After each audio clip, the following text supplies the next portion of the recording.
Welcome back, everybody. Today, I'm feeling a little fancy, but I'm fancy on a budget.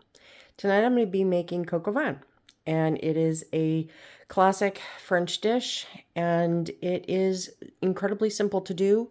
As you can see, I have red potatoes, carrots, one onion, some mushrooms, white button mushrooms, nothing special. I've got 2 packages of chicken leg thigh quarters, bacon, rosemary, parsley, and then I've got some chicken stock, some thyme, and I've got onion and garlic powder. And we're going to use some salt. It really is that simple. I will be adding wine, but you can definitely make this recipe without wine and just use more chicken stock. So it's going to be fun. I'm looking forward to it. And again, it's a fancy dish, but it's economical to make, and it was originally a peasant's dish. Hardworking farming people in Burgundy, France, and it was easy and economical to take the old rooster out of the yard, dispatch it, and stew it for a very long time in wine, and that's how coq au vin came to be. So I'm excited for you guys to come along with me, and we're gonna have some fun. Okay, so what I'm going to do here, I've taken my Dutch oven over here, and I am putting it on medium low, because what I really want from this bacon is I don't want it to get super crispy right out of the gate. What I want it to do is to really render that bacon fat. The bacon fat will be the base of what we cook our chicken in when we get it seared. So all I'm going to do is I'm going to make this easy on myself and use a pair of scissors. Super cinchy. You need what they call lardons, and it's basically just bits of bacon, really. So about this size, and I'm going to work my way through, and I will probably use this package. I have 8 pieces of chicken over here, so we're going to make quite a big batch of this, but like I said, everything is going to go low and slow. So, and honestly, you could make this in the crock pot if you wanted to. If you've got a busy day but you want something a little extra, special for dinner, this is the way to go. You could put it in a crock pot. The only thing that I would suggest you do are these steps of rendering the bacon so that you've got that beautiful fat to work with, and searing off your chicken before doing a slow cooker on it, because it's very important that you develop those flavors. So that would be the only thing that I would say that you really, really, truly need to do. But it is a very simple recipe, and it's a crowd pleaser, and it can be very fancy. It's lovely, but yet it's super simple to make, and it doesn't require expensive ingredients. I mean, who doesn't generally have chicken or bacon or both? So yeah, there's a lot of opportunities. I cook French food, but I cook the country French food. Peasant food. I'm very down to earth. I don't do fancy French cuisine. Probably never will. But I've always been very enamored with the French lifestyle of simple, good ingredients. There's something about it that really speaks to me. So we are going to keep working through this bacon, and then I will be back shortly. Okay, I am back, and I have my temperature set at medium. I have drained off all of the rendered bacon fat except for about 2 tablespoons. And we've got our bacon over here. We've got our chicken over here. I'm going to get that seasoned up. And all we're going to do is put it in the pan once it gets good and hot. And we're going to sear the outer skin of each piece of chicken. And then we're going to transfer it to the platter over here. And once that is done, then I'm going to chop some onions and my carrots, get those ready to go, and get those sauteing and deglaze the pan, and then we're going to start adding back all of our goodness. I have already washed my mushrooms over there, and I think we're about ready to get this party started. Okay, so I'm back, and what I've done is I have seasoned the skin side up on all of my pieces of chicken, and I'm going to just start laying these in. I'm going to do it in batches. You want to hear that sound.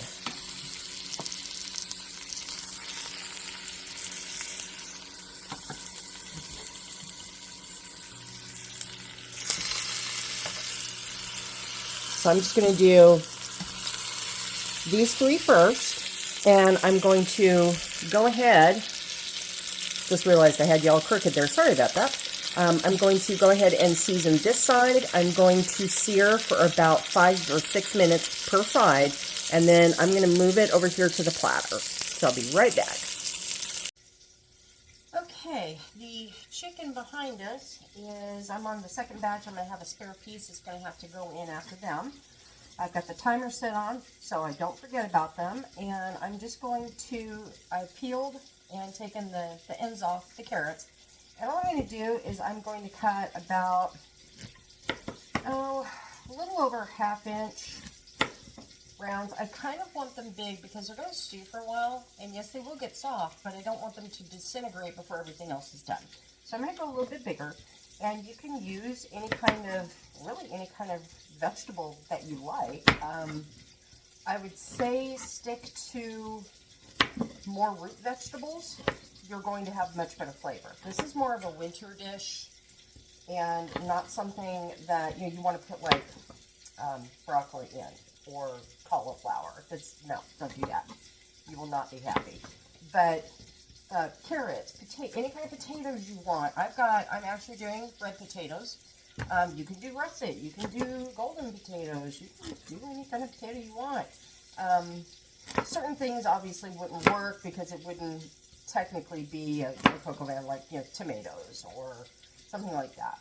But the whole point is that this is a really great winter meal. It's hearty, it's balanced, and it tastes pretty darn good too. So, as you can see, I'm still going with pretty large coins here with the carrots. I just used 3 carrots. It's plenty for this pot.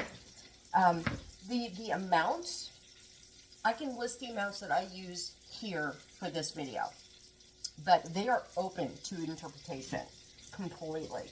In other words, if you have a large family, triple the recipe. Use 9, 10 carrots and a dozen red potatoes, and double the chicken up. Go for it. Now I'm going to be doing my onion here very shortly, but first I think I'm going to check that chicken real quick. Oh yeah, no, it's fine. The chicken is looking good. So actually I'm going to do my potatoes first. And same thing with the potatoes, I'm going to keep them kind of large. And they're not huge anyway, so I probably will only quarter these. And leave some pretty good sized pieces. Because again, they're going to cook down for a long time. That looks like a big piece, because it is a big piece. But after 2.5 hours of cooking, it's going to be like butter. So we're going to stick with that. So I'm just going to quarter those. And you can do it any direction you like. This kind of cooking is very open to interpretation. Whatever makes you feel good, This I'm only going to cut in half because it's a pretty little guy. So, get those in there. I do have some parsley over here, but those aren't going to go in for a little while. As you can see, we've got a bad spot here, so I am simply just going to cut that out, put that in the compost bowl, and finish this last guy out. Having kind of an off day. I'm trying not to cut myself here. Okay, those are done. And my chicken timer is about to go off, and then I'm going to cut this onion up, and we're going to start with the onion because that's going to help deglaze our pot. So I'll be right back.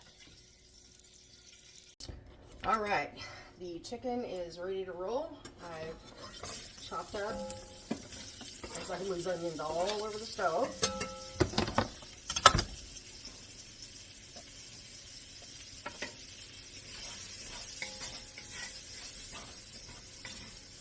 Now the salt, the seasonings in the, hang on here. The salt that are in these drippings, and I apologize on camera, they look black. It looks black in there, but it's actually not. It's a dark brown, but it's not black. But anyway, the salt that's already in all of these bits will help the onions release their moisture so that they can further deglaze the pan. So, we are rolling along here. Actually, get you a little bit closer. Now, I've got the temperature dropped down to more on the low side.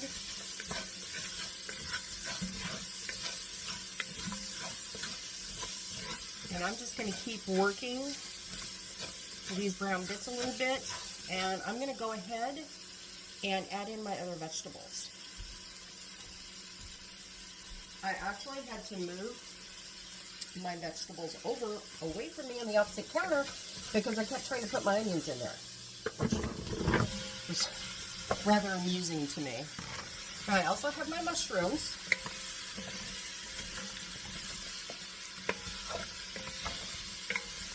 And I just want to coat these vegetables and all that goodness. Now, here comes the fun part. We're going to add some wine. Now, you can use any kind of wine you like. I am going to use probably about 2 cups worth. I'm just going to use a regular drinking glass. And you can use any kind of wine that you like. Actually, whilst I'm out there, I actually use a good box wine. It's economical, and you get a sizable amount in box wine. Now, the brands I've used, Black Ridge, is it Black Ridge? I think it's called. And primarily, though, I use the Franzia brand. And it's delicious. It's got a wonderful bouquet. It's quite lovely. Now, clearly for this, I would use red wine. However, I believe it's either Germany or Scandinavia where they use Riesling, which is more of a white wine, obviously. Which I thought was kind of interesting. And again, if you don't want to use wine, just use extra chicken stock. Don't worry about it. It's all good. So, I'm going to add the wine in. I'm going to turn that heat up.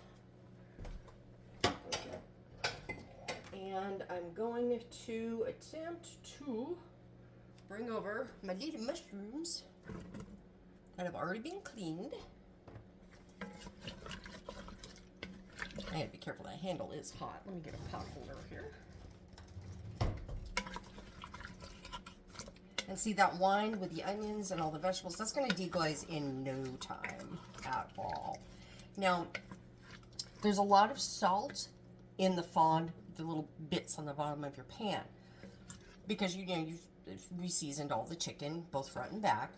But the thing is, look at all the vegetables that are in here. We've got carrots, we've got potatoes, we've got mushrooms, we've got onions.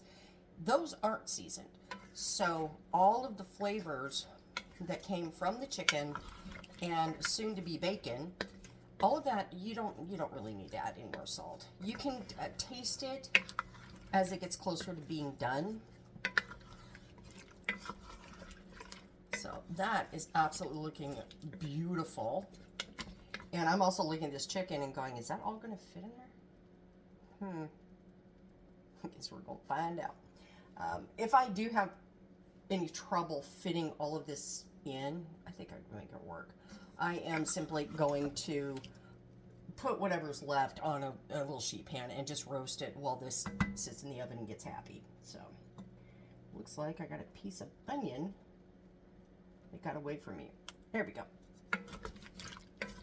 So we're going to do that, It's pretty much deglazed at this point. It looks beautiful. Let me bring you around so you can see it. I'm gonna flip you around. It's beautiful. It's a thing of glory. Now I'm going to go ahead and I'm going to get the bacon in, and then I'm going to add my chicken stock. And I'm just using 1 quart of chicken stock is all. You're welcome to use more if you like, because, I mean, it's going to simmer for quite some time. And there's no reason in the world that you can't add, you know, a little extra chicken stock or water, broth, vegetable broth, whatever you like. That's what's so wonderful about this. It's very forgiving. Now I'm going to take a short break before I add the chicken stock because I'm going to add in my rosemary and my thyme. So I will be right back. And my parsley. Okay, for the parsley, I've got quite a big bunch here, but I'm only going to use about a handful, about a half cup roughly. And I'm just going to mince it up, stems and all. They're tasty. Try to keep my fingers out.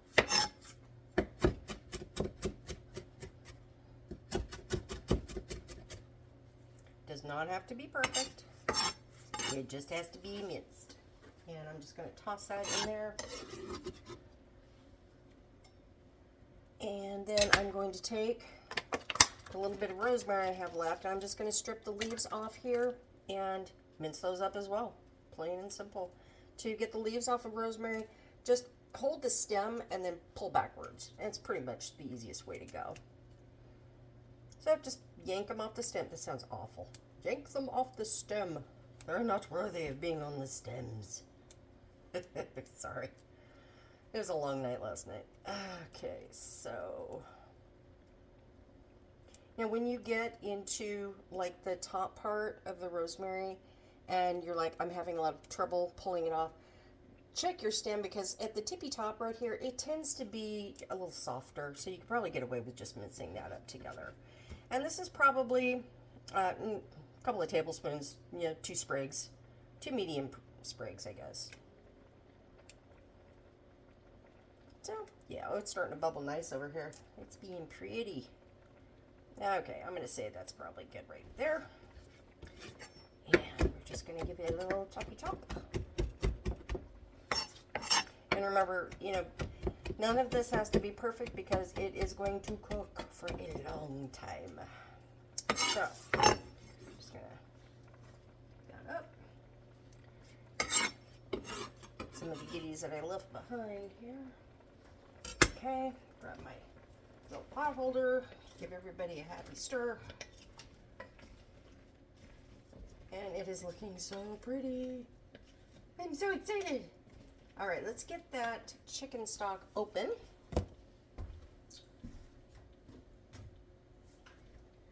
Let's see if I can do this. I don't know why, but I have like super seals on all of my canning.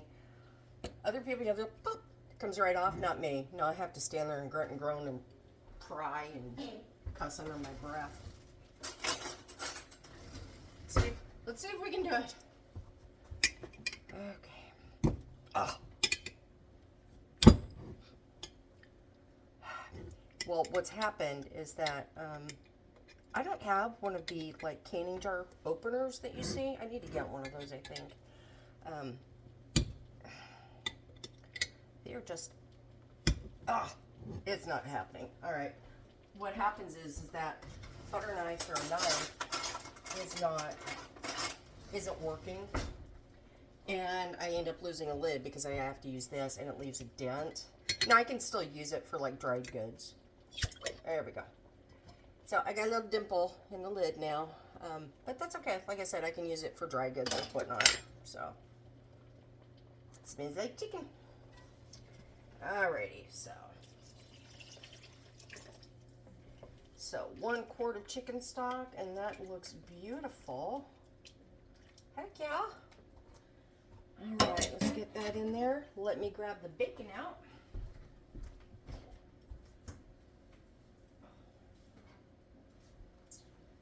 Okay, we have our bacon that's ready to go in. and it is drained and lovely, and we're just gonna pop it in here. Now, you don't have to put this in the oven. I have made this many, many times, and I just do it stovetop. But if you just don't want to have to, like do the occasional stirring and whatnot, put it in the oven. Put it in the oven at about, remember this is low and slow, so I would do like 300 degrees, no more. So in this case, everything is stirred together. So let me bring you around here. And here we are. So it's 2 cups of wine, a quart of chicken stock, all of our vegetables, all of our herbs and spices, and now we're going to load that chicken back in. So let's, what we come up with here, will it fit? My little stand here, my tripod is just misbehaving horribly, just horribly. All right, so actually I'm going to bring you in a little bit closer if I can. We're going to see. We're going to see. Get the oven on. We're going to see if we can get that in there. So, all right. Okay, and when you put your chicken back in, just kind of nestle it, really. If you can get your chicken picked up. Okay, that's 2. Let's work on some of these little legs here.